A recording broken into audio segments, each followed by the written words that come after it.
भगवान श्री कृष्ण और विषादपुर। दोस्तों, यह कहानी आपने कहीं नहीं सुनी होगी। यह कहानी हम आपके लिए बहुत मुश्किल से ढूंढ के लाए हैं। इसे पूरा सुनें। मैं एक मौलिक और रोचक और काल्पनिक कहानी सुनाता हूँ जो श्री कृष्ण के चरित्र और उनके दिव्य चमत्कारों पर आधारित है। कहानी है कृष्ण और विषादपुर का श्राप। द्वारका में एक दिन एक वृद्ध ब्राह्मण भगवान कृष्ण के दरबार में आया। उसके चेहरे पर गहरी उदासी थी और उसकी आंखों में आंसू थे। वह भगवान कृष्ण के चरणों में गिर पड़ा और बोला, हे द्वारकाधीश, मेरी नगरी विषादपुर पर एक भयंकर श्राप लगा हुआ है। वहाँ के लोग हर पूर्णिमा की रात अचानक गायब हो जाते हैं और फिर कभी नहीं लौटते। यह सिलसिला वर्षों से चला आ रहा है। कृपा करके हमारी रक्षा करें। कृष्ण ने मुस्कुराते हुए कहा, ब्राह्मण देव, चिंता मत करो।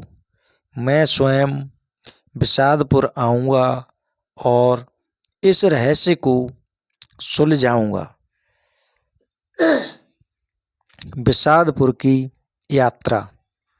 श्री कृष्ण अपने सुदर्शन चक्र और अपने प्रिय मित्र बलराम के साथ विषादपुर पहुँचे। वहाँ के लोग भयभीत थे। उन्होंने बताया कि पूर्णिमा की रात को एक विशाल रहस्यमयी शक्ति आती है और लोगों को अपने साथ ले जाती है। कृष्ण ने रात में वहीं रुकने का निश्चय किया। जैसे ही पूर्णिमा का चांद आकाश में चमका, अचानक एक गहरी धुंध पूरे गांव में फैल गई।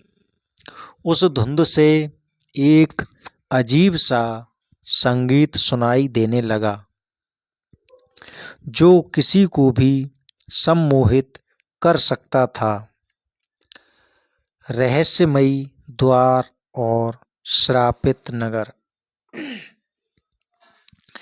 कृष्ण ने अपने दिव्य चक्षुओं से देखा कि धुंध के बीच एक अदृश्य द्वार खुल रहा है जो किसी दूसरे लोक में जाता था। जैसे ही गांव के कुछ लोग उस द्वार की ओर बढ़े, कृष्ण ने अपने सुदर्शन चक्र से धुंध को काट दिया और स्वयं उस द्वार में प्रवेश कर गए। दूसरी ओर एक विशाल नगर था जो पूरी तरह निर्जन था।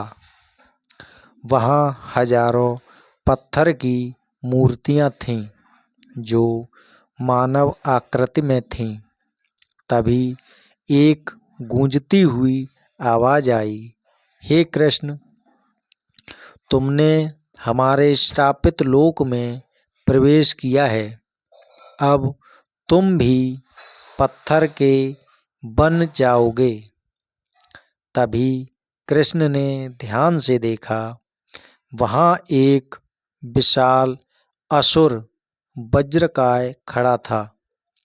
उसने बताया, मुझे एक ऋषि ने श्राप दिया था कि मैं तब तक मुक्त नहीं हो सकता जब तक कोई दिव्य पुरुष मेरे इस मायाजाल को नष्ट न कर दे।